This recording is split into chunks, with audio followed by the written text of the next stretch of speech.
Wednesday. It is Wednesday, November the 18th, 2020. And I have a very important guest with me, Kevin J. Johnston, who will be here momentarily. But I've got some very, very serious breaking news. Justin, the Tackhead Tarface, Swiftfoot, Mac Daddy, son of Satan, Trudeau, has officially executed the Great Reset. Now, this is very serious. This is not just some ordinary little speech he's given. The Great Reset, that is pretty much United Nations Agenda 2030, the New World Order, the Great Reset. Justin Trudeau, along with the United Nations and Bill Gates and George Soros and all of them, have now triggered Agenda 2030. And I want to welcome in Kevin J. Johnston, great friend of mine of the freedomreport.ca. Come on board, Kevin. He is live in Calgary. Now, you're looking very good, and I'm glad that you're enjoying your vacation, but there is some very, very serious things going on here. Sure. I believe that the New World Order has been triggered. I don't think that there's any election that can help us. There's no politician that can help us. Trump can't help us. I am calling for civil disobedience, because they're going to start forcing us to be vaccinated. They're going to start, they want to make human beings non-essential, and they're going to use the environment and the China virus as an excuse to do that. Now, Kevin, what have you learned about this Great Reset? I know you saw the speech, you said you saw it, but what are your thoughts on the Great Reset, Agenda 2030, the New World Order? Okay, for those who don't know who I am, my name is Kevin J. Johnston. I started a website called freedomreport.ca 4 years ago, and I began investigating reasons why I was told that white males were not being hired currently. This went on for years. A lot of my friends, same age, I'm almost 50. I was about 45 at the time when I started all this. A lot of people were in the same boat. We are not hiring white Christian males. And Agenda 2030 was one of the many things that I had come across as to why it was that this type of thing would be allowed to happen. Mississauga mayor election in 2014 and 2018, first time placed 11th, second time placed second. I'm now running for mayor of Calgary, and that term up above there that you see in the video, Calgary Mayor-elect Kevin J. Johnston. Well, hey, I'm having a lot of fun here with the left. The left despises that term, and they're already attacking me for it, which is fine. Let them go ahead and do so.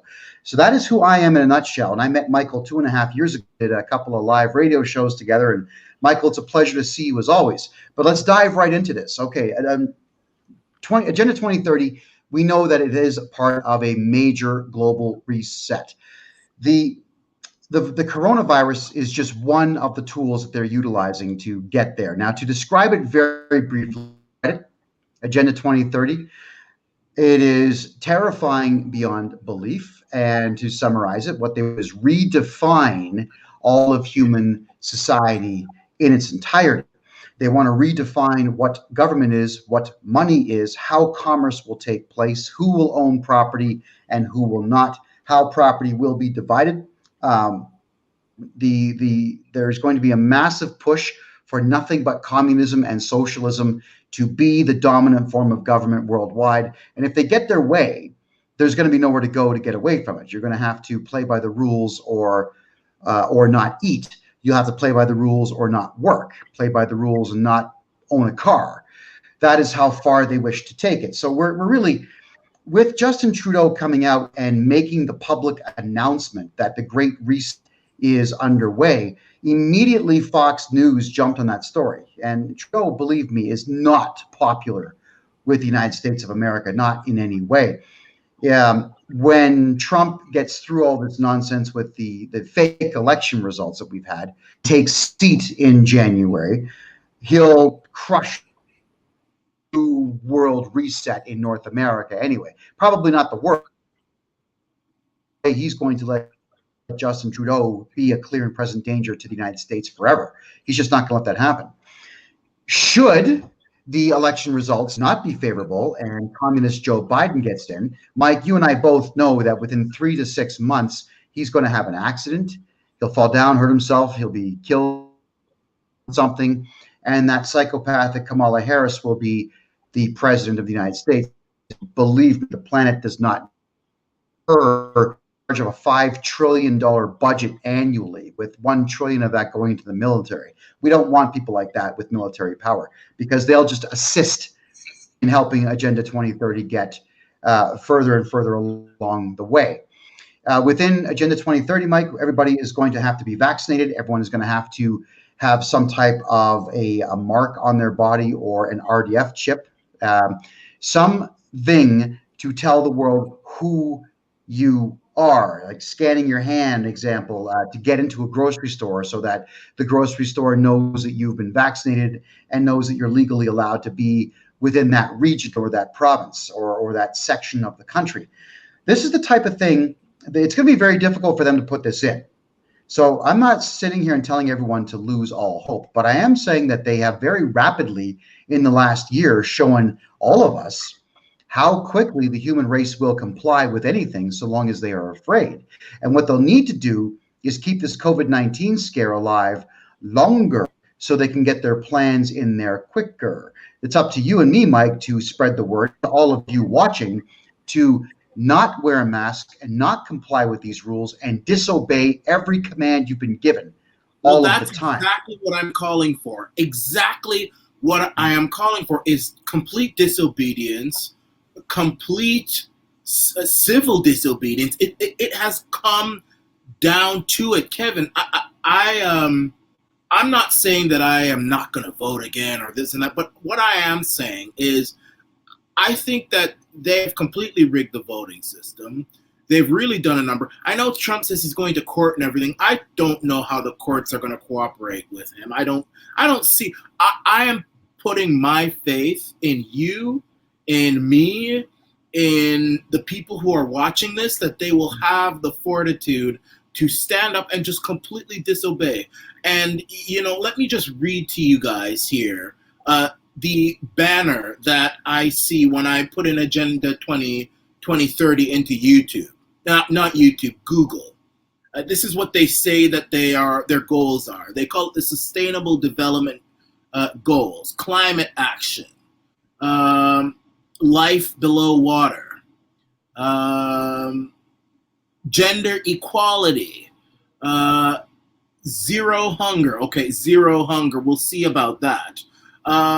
Reduced inequalities. Now, these things sound good enough, but you have to understand that, especially when you talk about when you talk about the environment and all of this sort of thing, all of this is based on us being prisoners in our own world. They're trying to make us non-essential, and they're doing this because we are carbon-based individuals. And this has been in documents going back to the 60s. These are the children of Alinsky.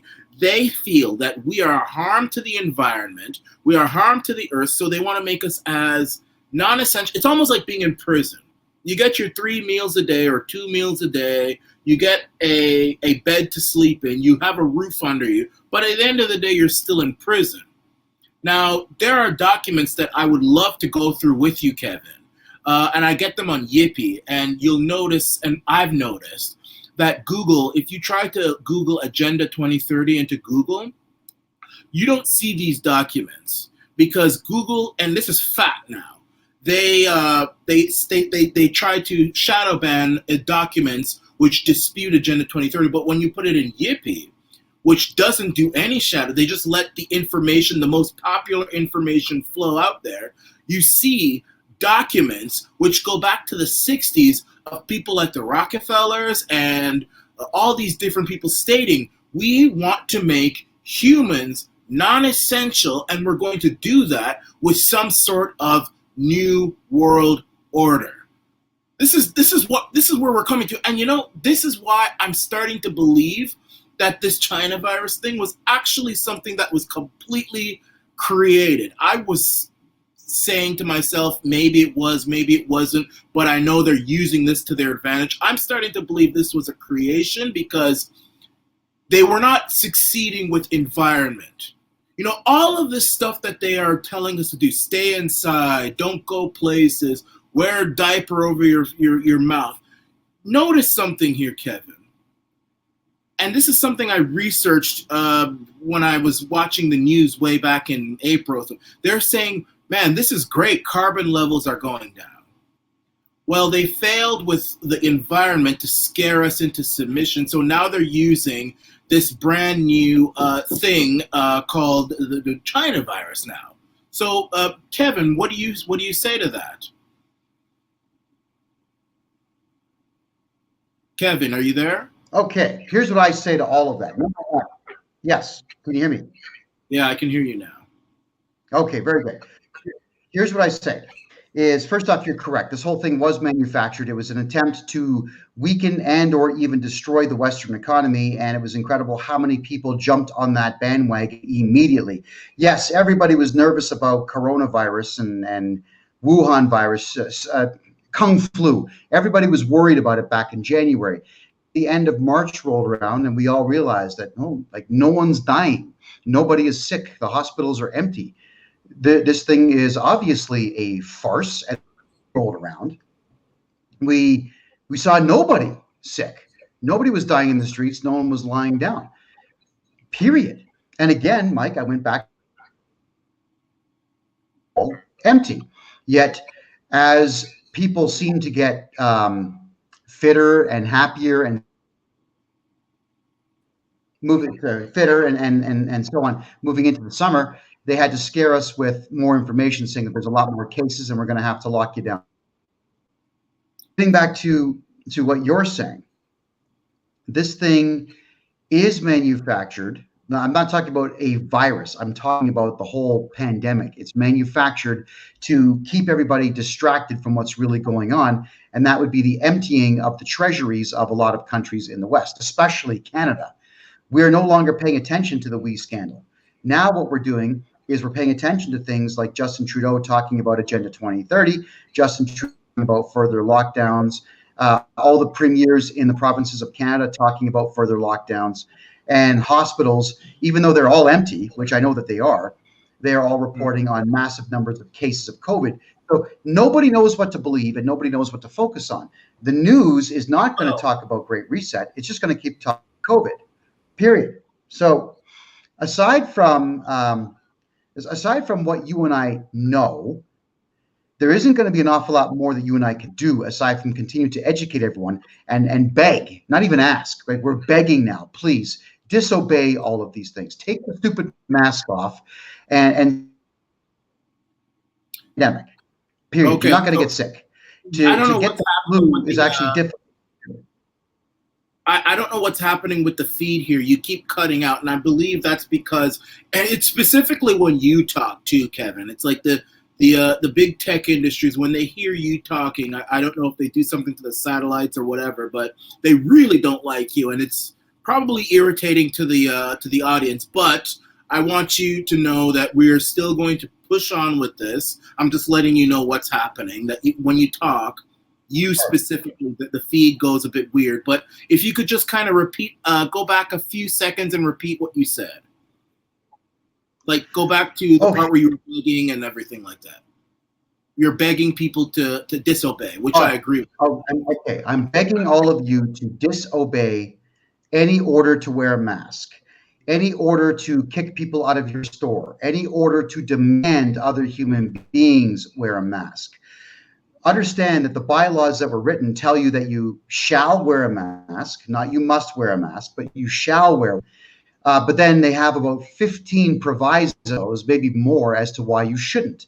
The human rights commissions of all the provinces in Ontario also have provisos. You don't have to wear a mask. Canadian Charter of Rights and Freedoms tell you that you don't have to wear a mask. It is that simple. There's one command to wear a mask. There are almost 20, 25 that say, don't bother wearing a mask. You've got to stop being afraid of things. You know, honestly speaking, if you're over the age of 25 and you still feel fear in reference to things like tickets and fines and stuff like that. That's on you. I'm disappointed in a great number of people, Mike. They're all afraid of fines that they're not going to get. So let me help you. I would have gotten a fine Yeah, a long time ago. Yeah. Here, deductive reasoning. All right. The city of Mississauga, my hometown, which is to the west of Toronto, population 1 million. Bylaw officers, 21, that work on 8-hour shifts over the 24-hour clock. So there's only 7 of them in the city at any given time. They don't have the manpower to give you tickets. And if they threaten you with anything, if they threaten you with a ticket, run away. Call 911. Tell them that if you need to, if you're like me, if you're as brazen as I am, make a citizen's arrest for extortion. You have to start standing up for yourself. If you are a store owner and you want to scream at your customers for not wearing a Chinese-made diaper on their face, that's on you. You're going out of business because that customer is not coming back. And if you tell me to leave your store, you'll see me back without a mask on serving you court papers because I'm done with this nonsense. Oh yeah, I have we need to go to disobedience. We need to start lying. We need to start being sneaky. I'll tell you, I came back from Dominican. I have no problem with saying I didn't quarantine. I've been going out. I've been doing things. I sort of shift the truth. I go across the border. I shift the truth. No, but and I want someone to try and tell me to not do it. I'm sick of it too, Kevin. No truer words have been spoken than what has come out of your mouth just now. 100%. I appreciate that. Okay, let's get back to more of this. Yes. When you decide that you want to enforce someone else's rules, and you're not a police officer, and you're not a bylaw officer, you're looking for trouble. This is something you need to understand. The city of Mississauga, as every city in Canada, I don't know how it is in the States, but if you're in Canada, you do not have to abide by the bylaws because they pertain to people that work for the city and not for you, the citizens of the city. So why are you afraid of them? Don't put up with their crap. But if you do put up, if you want to pretend that you are a bylaw officer, then you're going to have to prove to me that you were deputized or hired by the city of Mississauga or Toronto or Ottawa or Winnipeg or Calgary, that you were deputized to enforce a bylaw which is not even legal to enforce. You had better be coming at me with some official paperwork that says you've got the right to criminally harass me, telling me that I need to be as afraid of society as you are. It's not going to happen. Right. So that's on you. Any of you that do this stuff. Go ahead. Well, yeah, I mean, especially right now, I mean, it's getting out of control. I know that you are in Calgary or in Alberta, and I've been watching your short Instagram videos with great interest.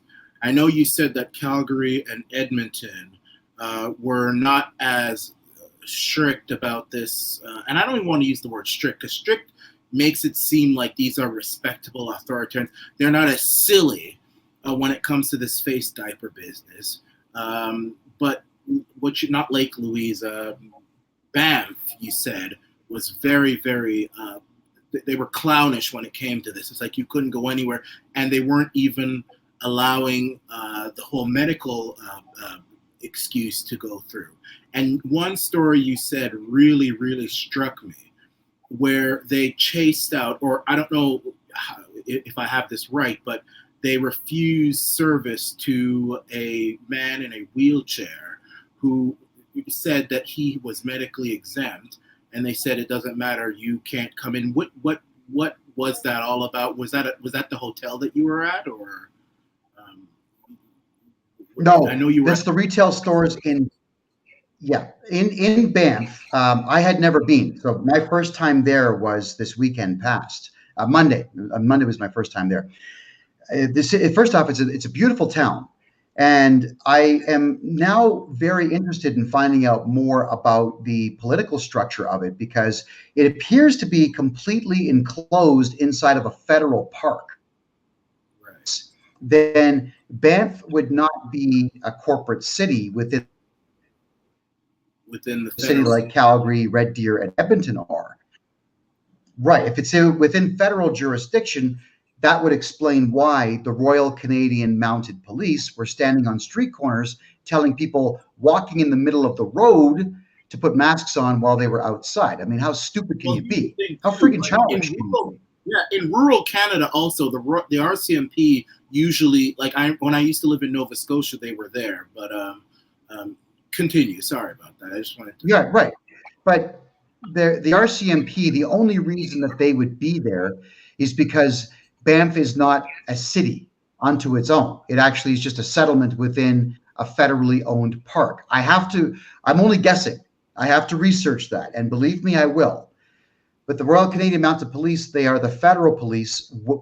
Tax dollars are going into hiring these guys or paying these guys to stand in one of the greatest tourist centers in North America, harassing people, telling them to put a face mask on over a pandemic that does not exist and over a virus that will not kill you. You have a 1 in 44 million chance of catching this thing, period. You're not going to, it's just that simple. So the stores, all the shops, they don't have 8.5, 11 sheets of paper that say, no mask, no service. They have 2 by 17 big posters that they obviously paid the UPS store to print for them. Every store is so over the top on not entering the store without a mask on. I'm thinking, I'm not going to go into any of their stores even when this thing is lifted. Forget them. Of course They're not. going to get my money. I've already made a list of stores that have given me a little bit of trouble, stating, I will never go here, I'll never go here. And, like I know there was this one IHOP. And that doesn't mean I'm going to boycott IHOP, but it means I'm not going to go to that one specific franchise of IHOP again. It will not happen. I'm watching these guys. And the smaller the business, the worse off they're going to be, because a lot of people who go into small businesses in the first place, they do it because it's a patriotic duty, and these people have patriotism in them. And when the small business repays them by acting like Karens and Gregs, you better believe it that base that they have isn't going to be there much longer. Correct. There's a few stores that have lost my business forever, just based on not even the fact that they kicked me out, but just the fact that they even want to bring it up. Like saying stupid things to me like, hey, can I see your federal medical exemption form, please? What? There's no such thing. There's no such thing at all. So it's just somebody who wants to feel a bit important, who's asking for a document that doesn't exist, so that they then can deny you service based on the fact that you refuse to be as afraid of society as they are. Period. I've been asked this by a few places, and I tell them all the same thing. There is no such thing, and if there was, I would decline anyway. So please allow me just to politely decline. I'm not looking for a fight, but I'm certainly also not looking to deal with anyone else's nonsense. If I'm in your store for a nice mochaccino, serve me the mochaccino, take my money, shut up, and let me leave in peace. That's all I want. If you're not going to shut up, then let's talk about sports or my sideburns, maybe your sideburns. Pick a topic. But I don't want to talk about masks, and I certainly don't want you barking commands at me. And there's no reason for anyone to bark commands at anybody if they really want to stay in business. And it seems that they don't. Now, you can use the excuse that, hey, they're just part-time kids. They don't know any better. They're following orders. I don't think they are, because management doesn't seem to know, Mike, what's really going on out there. And I don't think management's teaching their staff anything. So these kids are working under the assumption that there is a law out there. Their managers, they're the owners of the companies they work for, haven't done the research and haven't trained them.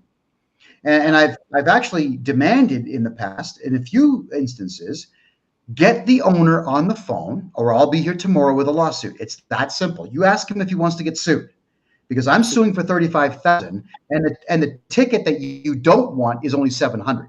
You tell me which one you want, because look, immediately think about this, and I explain this to people. And if you're a business owner, I want you to pay attention to this. Piss me off, I come back with a lawsuit.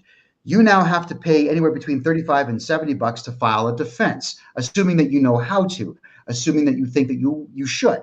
If you then decide to hire a lawyer to fight me off, all of a sudden, you're already the ticket that you would have got, maybe, but most likely not. Then you still have to deal with me. And if you've hired yourself a lawyer, I am all for wasting lawyers' time. So they'll send me a letter, I'll send one back. They'll send me another letter, I'll send one back. Every time that they write a letter, they're charging you by the hour. And sometimes there are minimums of $300 and $400. So by the time I've even told your lawyer, go to hell, I'm not settling this, I want a trial, you're in the hole, what, $3,000-$4,000? Now the trial comes up and you've got to pay your lawyer for that. And the odds are pretty good I'm going to win. So you've got to pay your legal fees and pay me. Isn't it better just to take my money now, take my $25 for whatever it was I want to buy, and get me out of your life? For the 3-second Right? service that you're asking for. It's really ridiculous. Don't go ahead. Well, I can tell you this. I work 9 times out of 10. I'm working. In fact, 10 times out of 10, I'm working by myself. It's not my own business, but I am working by myself, and I don't ask anyone to put anything on. They do it voluntarily. And in fact, you know what? It's funny when I see people walking in and they stop and they see the sign that was put up there because they have to be there. And then they start fiddling with the mat. I'm looking at them like, just hurry the hell up and get in here. I really don't care whether or not you have that on or not. And, someone will say, well, what if the Durham Health comes in? I just say, well, no, this person says he has a medical exemption. Mike, your last 30 seconds all got cut off. I need you to say that again. Sorry. No problem. I said that I work by myself for a very large company, and I don't ask the patrons to wear masks. And what I do say, if I see someone who decides like they don't want to wear it, because when I get into a conversation about this, almost all of them agree with us that this is all nonsense. And when they start taking it off, and then they ask me, well, what if the health officials come in here? I'll tell them, hey, this person says he has a medical condition. So that's part of the sabotage that I'm involved in now. And I think all business owners, all customers, all citizens should be involved in, because I'm telling you, Agenda 2030, the Great Reset, the New World Order, it is here. And it is vicious. This is not some cuddly, warm, fuzzy existence we're living in. They are going to say that you'll never go hungry again and all this sort of, they're going to talk like all big socialist, communist leaders prior to their leadership talked. And then when they get in and they turn the world into one big, huge communistic place, and we're all sitting around, we're going to wish that we had rebelled. So I am rebelling. I am involved in civil disobedience. I am involved in sabotage. I'm not going to wait on any politician or any election to solve my problems. It is time for us to go guerrilla warfare here. And I'm not talking violence. I'm talking about civil disobedience. There's a great big difference between what Black Lives Matter does and Antifa does and civil disobedience. You're absolutely correct, Mike. Okay, now, I just wanted everyone to understand that this phenomenon, it is worldwide. This great global reset is not just Justin Trudeau spewing off at the gums. Downtown Calgary today in front of City Hall, I had the opportunity to speak with some Tigray people from Ethiopia. Now, they're Ethiopian Canadians. They're Canadians. They've got their citizenship, and this is their home. However, I get the fact that anybody who's come in from a different country will always be concerned about what goes on there. Right now, there's a three-way battle between the Amhara, the Tigrays, and the third group whose name I honestly forget. But they're all in the same boat right now. The leadership there is not, they're not abdicating. They're not allowing elections to happen. Now, as I've learned today, Ethiopia has a constitution that states that elections must take place every 5 years so that the people, even if the elections are corrupt, the people think that they're part of the electoral process. Right. And 3 times this year, this guy whose term was over in May has said, nope, we're going to stay in power because of COVID. We're in a state of emergency. So what's happened here is these three independent groups within Ethiopia, they're Ethiopians, but they're being divided by their leadership group, just like Canadians are here by their dictator, jihadi Justin Trudeau. They all have their own armies. That's the difference here. You've got the Amhara, you've got the Tigray, and the third group there all have their own armies, plus the government of Ethiopia has its army. It's only a matter of time before that country sinks into complete and total civil war, which would be part of the Great Reset. If you've got Ethiopians killing Ethiopians and trying to escape to the Sudan, and the Sudanese are killing them as they cross the border, this is exactly what the New World Order is after. This is exactly the kind of thing that a great global reset would require.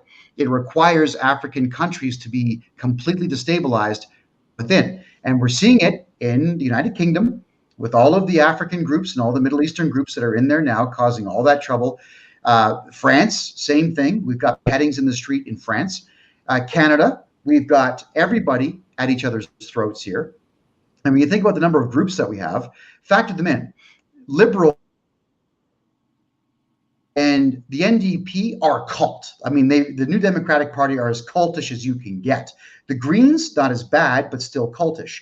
But then you've got Antifa, the Communist League, Black Lives Matter, anti-racist on Ottawa, anti-racist Toronto, anti-hate.ca. These are all extremist, radical, leftist groups who want to see the country burn.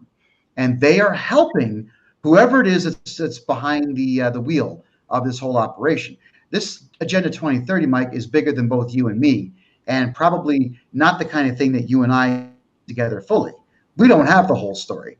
We don't have political power to be able to find out who's really pulling the strings here. But I can tell you, Ethiopia is that close to civil war, and Alberta is that close to going violent. And you've got Saskatchewan and Manitoba. They're in danger of going too far to the right. I don't want to have an extremist right-wing government here or extremist right-wing groups trying to stabilize the country by going to war with extremist left-wing groups. But the left is giving the rest of us no choice. And that, of course, is part of Agenda 2030. Get the useful idiots to do all the destroying for you, which they're doing. Go ahead. Agenda 2030 is all about making us not too rich, but not too poor where we all die. Because at the end of the day, I've said this, they need us. So that's why the rebellion is important, because if we rebel, then their system collapses. They still need us, but they need us to be chastised. They need us to be controlled. So not too rich, not too wealthy, but just poor enough where we rely on them. And that's why it's all about making rent prices sky high, housing prices sky high, so that you don't, housing prices so that you don't own your home, but you're renting. And that's also, they're going, that's good for the environment and all this sort of stuff. The Chinese virus, keep the fear going, people inside, all this sort of stuff, the robot economy, all of this is in Agenda 2030. And I urge people, in fact, my next video is going to be on all the things that is wrong with Agenda 2030, because before a couple years ago, Kevin, they were actually saying that Agenda 2030 doesn't exist. This is all nonsense that people were talking. This is all conspiracy theory. New World Order doesn't exist. Now they're open about it. And of course, their main puppet, Justin Mac Daddy Trudeau, he has launched it. It's like it's almost like you're at an Apple convention and they're launching a new phone. He has been chosen to launch Agenda 2030, and it's not going to be very pretty. But hopefully we got people like you who are going to be elected in Calgary and other people like you. But again, as I say, even if that doesn't happen, I am not going to be deterred anymore. 2020 has been a big shock, a big opener to me, eye-opener, and I've come to the conclusion that only boots on the ground, not violence, but civil disobedience is the only way. Kevin, go on. I want to ask you actually, Kevin. But Now that you have been to Calgary, what do you think your odds are of winning? By talking to the people, being in the area, all that sort of stuff. extremely high. Let me tell you why. My message resonates with people who think conservatively. My message resonates with anybody who is looking for answers. I have some answers, not all, but some answers. A lot of Calgarians are depressed, completely depressed because there are no jobs. I mean, literally, Nahi Denshi killed the economy. I've got a couple of extremist left wingers here telling me that I'm wrong and the economy is doing great, but I'm going to tell you the truth. It's not. So there will be a little left wing tripe here, but nothing like Toronto, nothing like anything in Ontario. In Ontario, it's gone full fledged communist Marxist throughout the entire region. And we're talking the better part of 6 million people are completely under the influence of the far left Marxist communist idealism.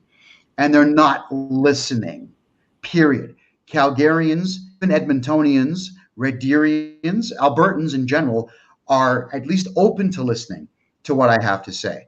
Now, over the next 11 months, because the election is 11 months from now, I am going to open everyone's eyes to the real reality out there. My odds of winning here are high, and I mean very high. Keep this in mind. I finished second place in the fifth biggest city in Canada population wise on a of $8,500. That is how powerful my message really is.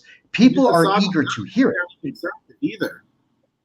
It's not a conservative place at all.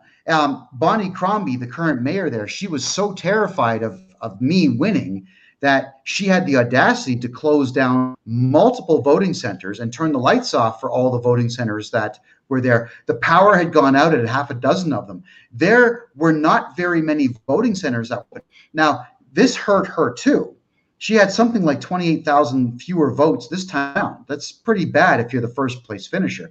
So there's a lot of missing votes there. It's estimated that I had over 55,000 votes in Mississauga for that particular run.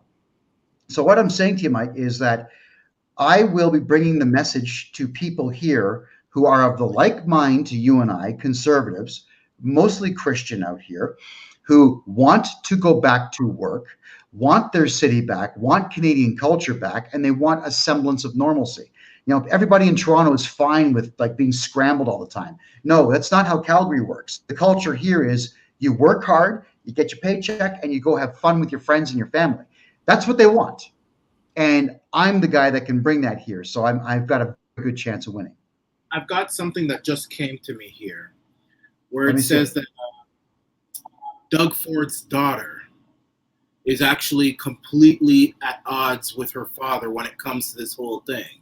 She says that we need to start relying on herd immunity, which is pretty much everybody gets the virus. It's a lot harder to get once you've gotten it once. Not impossible, but a lot harder. So instead of masks and lockdowns and vaccines, we should start relying on the herd immunity and getting people to just get over it. People are going to die, even though I haven't heard of a death in months now of this thing. But still, people are going to die, just like people die of every other illness. But most people, 99.99 whatever percent of people, are going to survive. She wrote that publicly on social media. Now, this goes everything against her spineless, ballless, weak jellyfish father has been talking about, which I believe he means it too.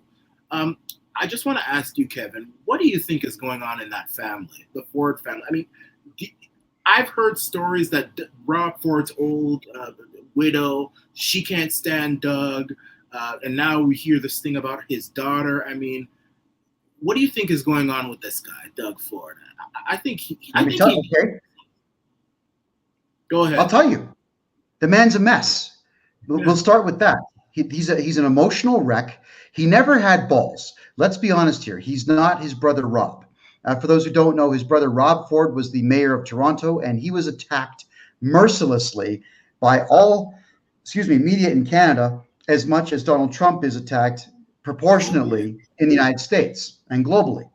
Rob Ford had to put up with a lot. Rob Ford, though, unlike Donald Trump, physically, he was a very ill man. He was very reliant on chemicals, drugs, and alcohol, and that's what destroyed him. Whereas Trump is not reliant on any of that. He doesn't even drink. But Doug Ford, the current premier of the province of Ontario, the man who's in charge of Ontario, supposedly, is a coward, an absolute coward. And he was a major drug dealer in his teen years and in his 20s. And I'm going to go a few steps further here. I've spoken to three former members of the Conservative Party of Ontario, and they all say the same thing. He never had a shred of balls. He was looking to get in there to secure the family name and secure a financial future. And it's going to cost him his daughter. If she's saying this stuff publicly, then he's destroyed his own family. Good. I hope his kids abandon him for quite some time to come. But he's also... She should be the premier, not him. Let's go on a drug thing here for a second. I have had an opportunity to meet with a very interesting man who was, until very recently, Doug Ford's drug dealer. And I will be interviewing that man when I return to Toronto. It's going to be a great interview. I suspect it'll be about 3 or 4 hours. I'm going to have the interview transcribed, so there will be a written book to go with it.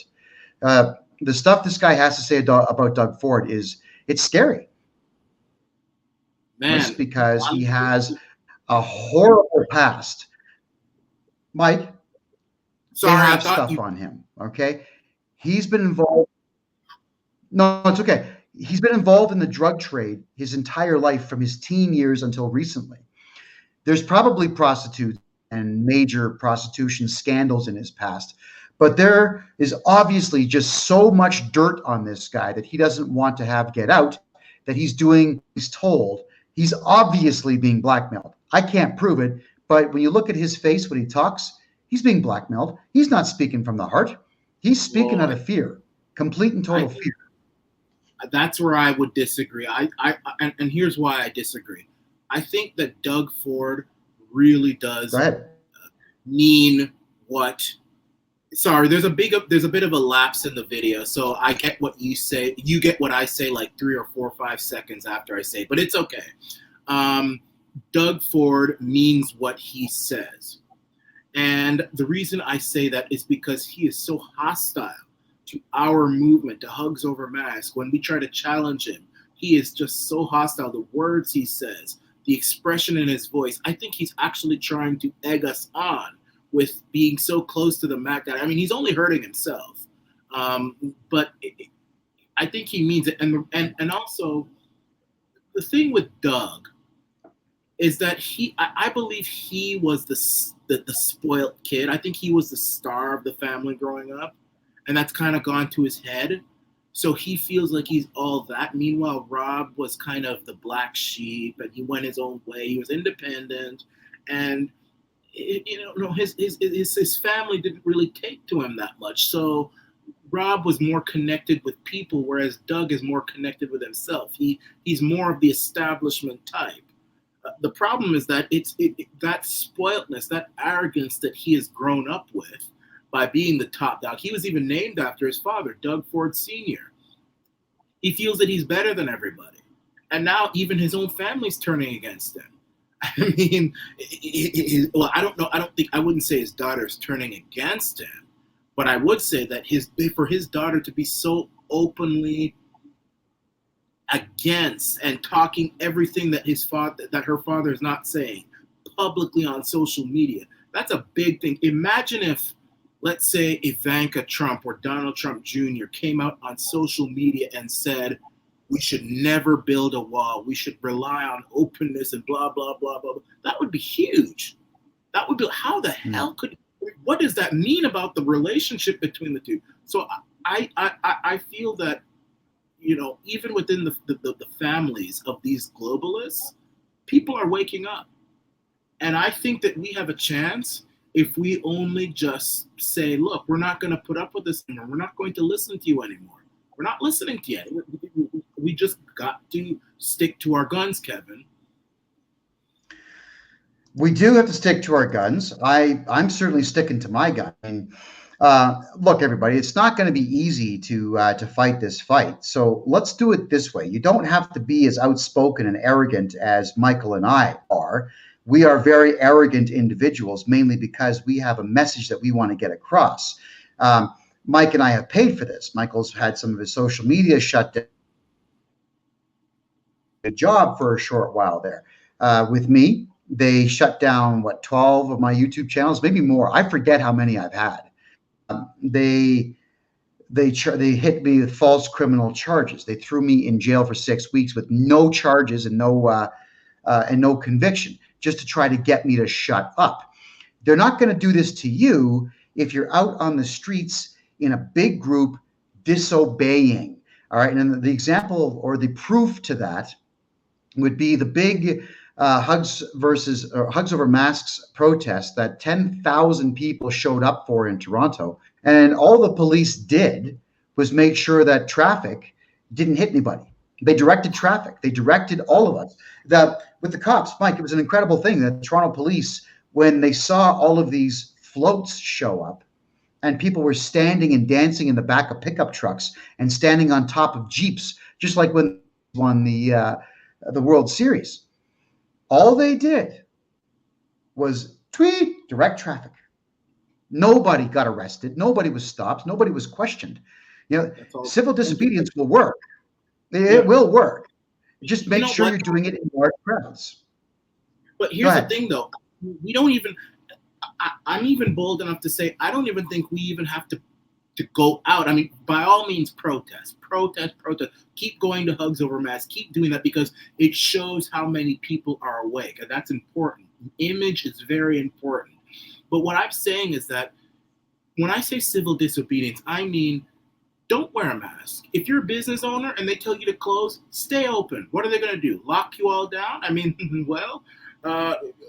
don't take a vaccine.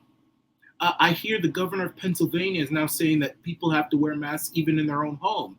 Now, if they start ringing the doorbells, police door to door, seeing if people are wearing the mask, I mean, I would say, I'm sorry, I'm going to say this, Kevin. And if you come to my doorstep and you come to check to see if I'm wearing a mask in my home, I'm going to resort to violence. I'm sorry. I know I'm probably going to get a strike for this. I really don't care anymore. I'm not going to be vaccinated. I'm not going to wear a mask in my house or anywhere. I'm not going to cooperate. And then when I don't cooperate and when everyone doesn't cooperate, the system goes down. That's the end of the Agenda 2030. It certainly does. It certainly does. Nothing would thrill me more than seeing the whole thing go down at this particular point. I think that is what they are trying to do, is to actually bring the system down. What I think is funniest, though, out of all of this, and this is where the glimmer of hope comes in, even though they're trying to implement all these crazy and stupid rules, simple things like complicated things like the court system in Ontario, they've completely shut themselves down. The courthouses are all empty. So they're not getting anywhere. They're going to have to drop the better part of 500,000 cases. And when I say cases, I'm talking criminal cases, because they are never going to get caught up on this. They were already the better part of 2 years behind on all criminal cases that they were currently working on. Now that they've shut themselves down from it was March, it was about the middle of March 14th, I think it was, the courts shut themselves down. So they've been shut down now for almost more than half a year, more than half a year. They're talking about staying this way until June or July of next year. So when you cannot run trials in the courthouse and everybody out there is just going to go free, and violence does not go up while all of these people that the court system call criminals are not in jail and not going through the system, then the court system themselves have proven that they are of no value, because human beings ultimately will do the right thing when given the choice between right and wrong. We don't need the court system anymore, and they've shown us that. So this is an incredible lesson for everybody involved. We don't need the courts, right? No. We need police, we do need civil protection, but we don't need the court system that police are forcing people into because they've been ordered to just arrest everyone that has a complaint against them. This is great. I hope that the entire Ontario court system collapses. I hope it just falls apart because I've been in court over 143 or 144 times. I've got the notes at home in 3 years. And I can tell you this, it is the most pointless organization right now in the province of Ontario. It serves just about no purpose whatsoever aside from to interfere with the lives of the common man. Benefits the common man in no way whatsoever. So good. I hope it folds in its entirety. Go ahead. Yeah, I hope the whole system fails. It can't succeed without human beings' cooperation. In fact, to be honest with you, if so many people weren't so compliant with this whole China virus thing, this whole thing would have collapsed a long time ago. If nobody wore the mask, if nobody social distanced, if nobody took vaccine, if nobody did it, what could they do? They couldn't do anything. If no business cooperated with shutting down and all this stuff, what could they do? Could they arrest every single person? And, it's funny you mentioned this whole thing with police. Look, I do respect the institution of police and all this stuff, but let's put it this way. One thing I've really been disturbed by, I watch a lot of predator videos where, you've got groups out there that expose predators and stuff. And a lot of times when they call the police, they don't do anything, but they're so ready to arrest somebody who is in a park when the park is supposed to be closed during the whole shutdown, when they arrested all those mothers who wanted to have their kids, playing in the park and all this stuff. So I think the whole system needs to be put in a washer and dryer and hung to dry and just completely be turned over. I mean, you want a great reset? I'll show you a great reset. I'll show you a great, big, patriotic, populistic, nationalistic, freedom-loving, human-first reset for sure, because there does need to be a reset. Not the tacky Mac Daddy Trudeau son of Satan type, but Arana Nation, Kevin J. Johnston, InfoWars, Ron Paul, Donald Trump type of reset. What do you say to that? You're damn right. We need to get into a place here where the current court system, which works off of the old British system, is gone. The idea that you can be accused of a crime, even if you didn't commit it, and arrested for it, and detained and put into a cage, and have done it. You're then released on a monetary bond, a threat of stealing money from you if you don't show up for your next court date, only to maybe a year, possibly 2 or 3 years down the road, be judged by somebody who wasn't there and has no stake in the outcome whatsoever, and doesn't know who anybody is, and in no way, shape, or form will be affected by the outcome of their decision. What's the point of this? Well, the point of this is keep the populace afraid and keep lining their own pockets. Judges make over $220,000 per year. Plus, there's also the occasional bribe that's going to go their way so that they'll rule in someone's favor. This is an absolutely pointless system now. If there's going to be the accusation of a crime, there better be some friggin' evidence for it. And if cops just show up, we need to have it to the degree where if the cops can see what I'm doing, they just say, you and you don't talk to each other, get lost and move on. Stop wasting tax dollars on this. And they used to, Michael.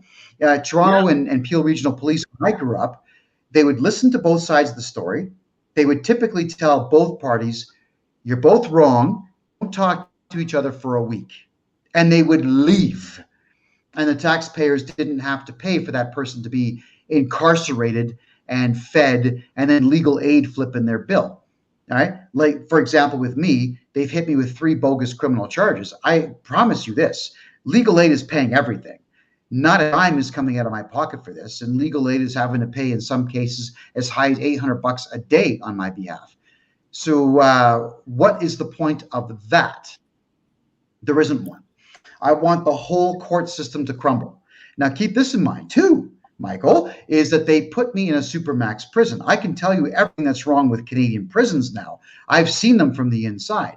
They are a disgusting, anti-human, anti-law, anti-rehabilitation center. It's all about punishment. It's all about messing with your head. It has nothing to do with making anybody in there happier or better. Believe me, I didn't leave afraid. I left pissed off. And now I want retribution against this very same system that put me there for no reason whatsoever of any value, aside from to try to get me to shut up because I do not have the same political views as the current court system. I'm glad they shut themselves down. Now what we got to do is make sure they're completely out of business and build something new. Absolutely. Go ahead. Kevin, we are just 5 minutes away from the hour mark, and I just want people to hear what you are asking from them, because I know that you are in Calgary right now, and I believe you want to stay longer. I don't know if you were able to get the donations that you were looking for, but you were saying, look, want people to donate, Kevin J. Johnston, freedomreport.ca, excuse me, so that you could stay an extra few days in Calgary. Do you mind explaining that? Here's what I'm doing, everybody. I planned the trip for a week to be here, mainly to establish a new address, get my driver's license changed to being an Alberta citizen, get all the legal paperwork done that I have to do to be an Albertan. I've done most of that. But then I was surprised by invitations to speak at 8 different public events over. Can I move my flight 2 days to the right? Would that be okay? Can't do it. You got to buy a brand new ticket. What I was asking for was I'm going to have to let that ticket go for Friday. And I want to stay at least 2 or 3 more days so that I can talk to everybody who wants to talk to me, because that's what I'm supposed to do as someone who will be the mayor of Calgary. So I'm asking for your help, everybody. We have to raise $450 for that plane ticket. That's all we got to raise. So what I propose is if you make a $10 donation, and when you do, just type an email or type your address saying that you saw me on Arana Nation. A $10 donation will get you a free copy of my ebook and my audiobook, Lacrosse is Dead, which even Michael Arana himself has called the funniest book he has ever read. It's a shockingly truthful book about corruption in youth sports.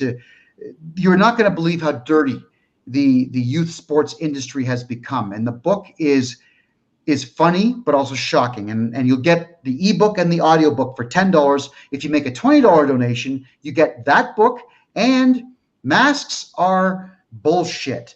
I have been researching this since I first heard about the supposed Wuhan virus in October of last year. I had a contact in China who was telling me that there was some crazy nonsense going on, and I now have told you everything that I have learned in a full year of research. And I would very much like you to read this. We talk in this book, Michael, about the politics behind COVID, how the human body fights things like coronaviruses and bacteria and phages and all that. The politicians, the main players in getting this to work, what the World Health Organization really is, why they are an evil institution. But I also break down the laws and the bylaws and the human rights that you have in Canada to not have to wear masks and put up with this nonsense. There is so much information in there about the scale of this virus compared to the holes in your mask. And there's jokes. There's just so many jokes in this book. I've made it funny, and I've made it shocking. I've made it educational and entertaining. So for $20, you get the ebook and the digital and the audiobook where I read my own books of Lacrosse is Dead, the funniest book in Canada, and Masks Are Bullshit. Please throw $10 or $20 my way. We just have to get 10 more people to throw $20 at me, and everything is going to be settled. Michael and I don't get paid for this, everybody. This is a labor of love. We only get paid when you donate to us, and we're asking for that help now. But we're not asking for it for free. We'll continue making these videos, and I'm going to get you copies of my books that I worked very hard on. And Michael, thank you for letting me talk about them.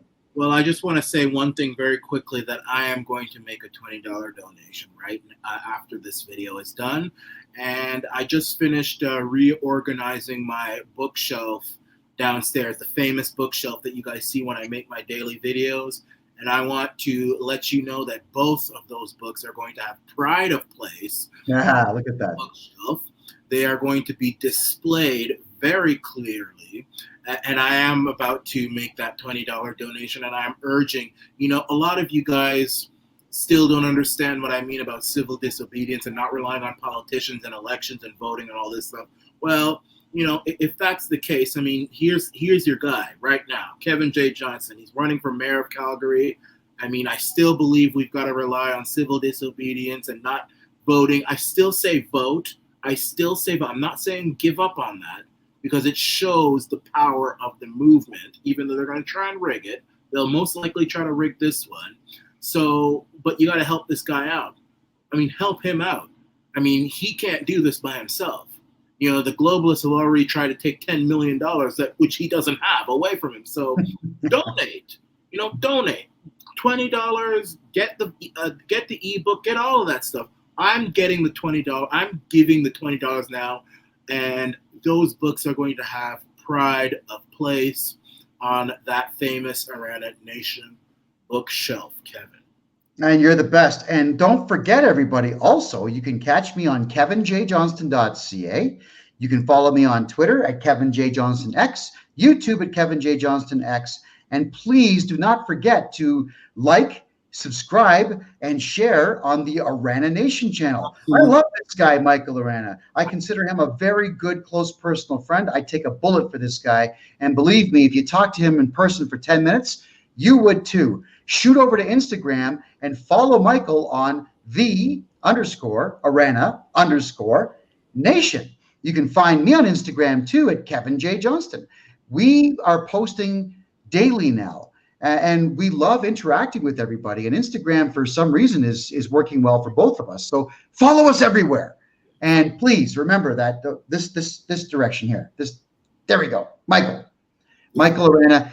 He's the real deal, folks. I come across a lot of people in my life, and Mike, you're the real deal. And brother, I am so happy to call you a friend of mine. Well, I'm so glad to call you a friend. I believe you're the real deal. I believe that if you were to have at least 1 year with this country, with a province, with a city, with a village, I believe that place it wouldn't be heaven, but it would be pretty damn close. I believe that we'd have our freedoms. I believe that you'd fight the dragons that would try to destroy. Listen, they don't hate you, Kevin. They hate the people who like you. And you are just their mascot. So they've got to cut your neck off so that they start to lose hope. But, I mean, maybe they'll do it one day. I hope they don't. I'm praying for you. But again, civil disobedience, and just don't cooperate. Disobey. Please like me on YouTube. Please like this video. Please subscribe and share the video. I don't ask for any money. I don't ask for anything. It is nice if you want to, but I'm under heavy shadow banning from YouTube. So please do that. And please like this video on BitChute and subscribe to me on BitChute as well. I promise you it helps beat the algorithms. It will show me off more to people in the YouTube and BitChute, well, the YouTube community. BitChute doesn't do things like that, but still like and subscribe me on BitChute too.